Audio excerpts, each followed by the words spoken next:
Hey y'all, Angela from Hippie Chick Homestead here. Have you ever planted your tomatoes? You've started them from seed, you've up potted them, or you've transplanted them into their permanent growing space, and they just sort of stalled. Didn't produce a lot of flowers, didn't produce a lot of green growth, and you were just kind of left wondering what went wrong. It's happened to me more than once, so I thought today we'd talk tomatoes. There are a couple of things that can go wrong. You can have transplant issues, poor soil, sunlight, watering issues, temperature, no pollination, over pruning, pests and disease. A lot of things can happen. The first place to start is to look at what type tomato you have. There are two main types of tomatoes. They're determinate and indeterminate.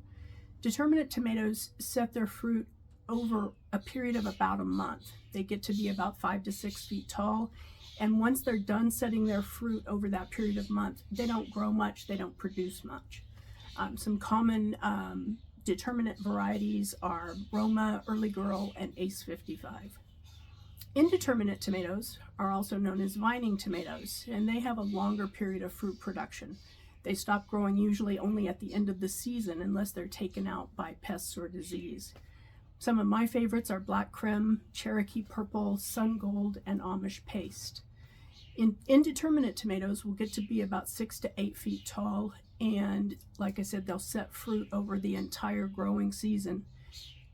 They also need to be trellised because they get so tall and they can sort of take over a garden space. So once you've determined what type tomato you have, and if it's stopped growing just because it's done with its growing period, you want to back up and look at some other issues that might be causing a lack of growth. Starting with transplant issues. You can have air pockets in your soil so that the nutrients aren't reaching the roots. Your soil can be too compacted so that it's caused damaged roots and it's impacted the plant's ability to take up nutrients. If you've done everything right with transplanting, next step is to look at your soil. Like I said, if it's too compacted, it will lead to shallow root growth, and that will inhibit the further root development, and it will stunt the growth of the plant. If your soil's too sandy, it's not going to hold water well, and it will get the water will simply drain right through it, so it's not carrying nutrients to the plant's roots. If it's got too much clay, like our soil in the Pacific Northwest, it will hold too much water, and it can become waterlogged, and that can cause root rot. One way to improve your soil's ability to support your plant and root growth is to amend it with compost. That will improve your soil quality, whether it's too sandy or has too much clay. Your soil may also lack nutrients, and I'd recommend a fertilizer, a balanced fertilizer, a 3-3-3 or a 4-4-4. Tomatoes are very heavy feeders, and they need to be fertilized regularly during the growing season to support their growth.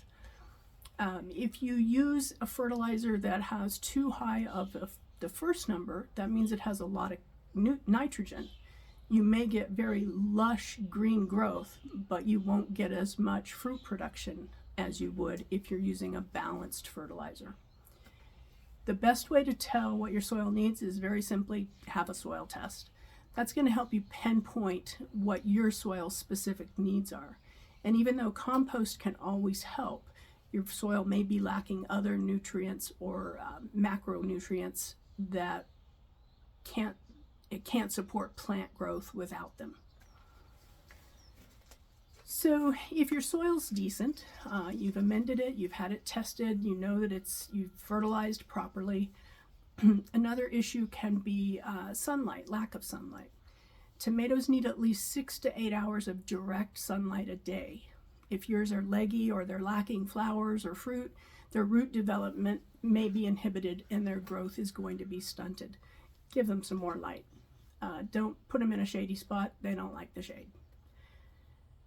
Temperature can also impact tomato growth. Tomatoes are tropical plants. They like heat. I'm in the Pacific Northwest. It's rainy and we're struggling to reach 60 degrees today, so that's why I still have some in my greenhouse and I haven't put them out yet. It's just too cold for them. If the temperature is below 40 to 45, their growth is going to be stunted.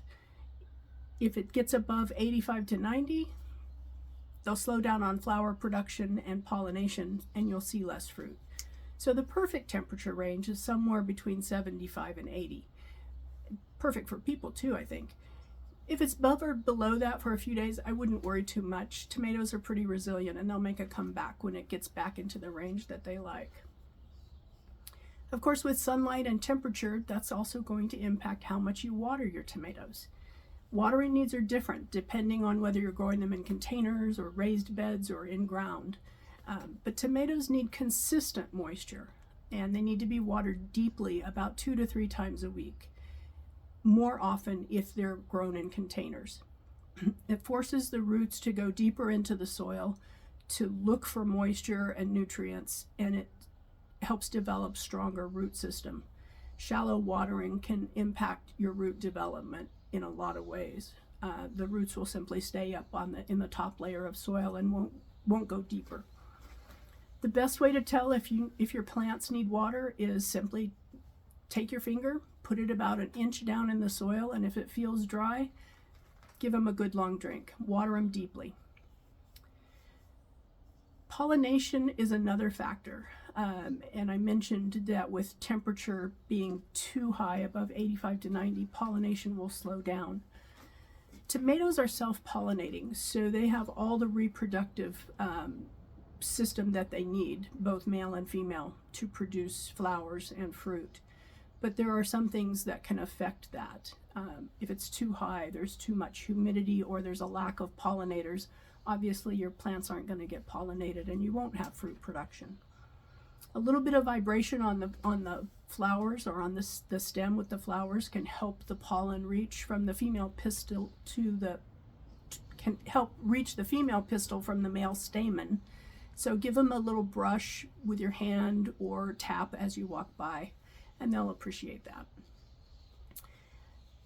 I would also plant some pollinator friendly flowers around your garden, some marigolds, some alyssum, some nasturtiums, cosmos, borage, things like that will bring in pollinators and beneficial insects. So you've taken care of those things. You've transplanted them well, your soil's good, your sunlight's right, the temperature's 75 to 80, you're watering them deeply once or twice, 3 times a week, and they're growing. So you decide to start pruning them back. You've read that you're supposed to prune tomatoes. So you go along and you take the lower leaves that are touching the ground, take those out, and you start pruning the suckers that grow in the notch between the main stem and another stem. You may also be over pruning. It's great to go along, take the lower leaves that may carry soil-borne disease up into the plant, and I recommend pruning the suckers. But I'd be careful about over pruning, because that's going to impact photosynthesis, and your plants will not reward you at that point. So now the bad news. You've done everything right. The soil conditions have been great. You've got plenty of pollinators. The temperature's been fantastic. You've watered them the way you're supposed to, and you think you're well on your way to having a great tomato harvest. And you walk out one day and your tomato plants have been stripped bare. The bad news is pests and disease can impact your tomato production, and it's largely out of your control.